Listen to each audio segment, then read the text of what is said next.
Enjoy your free smart home devices. So here's the deal.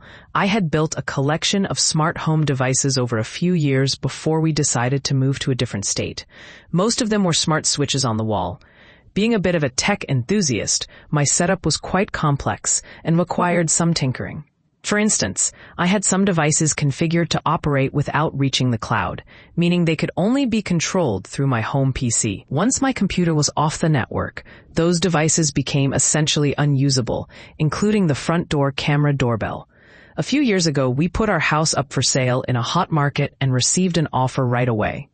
I mentioned to the friendly buyers that I would be taking my smart home equipment, since it was set up in a specific way that wouldn't work for them.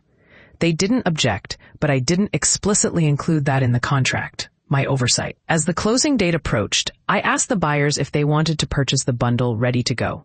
I offered to reprogram all the devices for them and help set everything up. Instead, they decided to involve their lawyer, who claimed I was breaking the contract by taking the wall switches.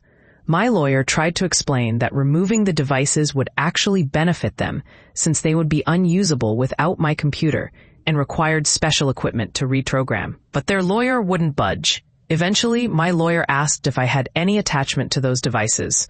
Honestly, I didn't. They weren't that expensive. I just didn't want to go through the hassle of setting everything up again. So, I complied. I left the switches in the wall, but decided to have a little fun with it.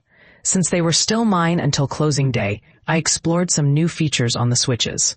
One feature was a built-in schedule that didn't require any network. I set the entertainment room lights to turn on at full brightness randomly at night, around the time people usually watch movies. I also programmed the bedroom switch to turn the ceiling lights and fan on and off randomly at night.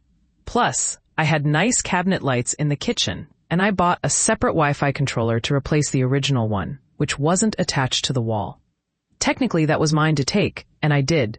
It might have been a bit petty, but if the contract was their leverage, it was mine too. I realized afterward that this was a flawed contract, and I was partly to blame. However, leaving the equipment as it was, while taking my computer, would have rendered the devices unusable. I couldn't understand how that would help anyone. From my conversation with their lawyer, it seemed he convinced them to stand their ground because they thought they were getting a good deal. No amount of explanation could make him see that they really weren't.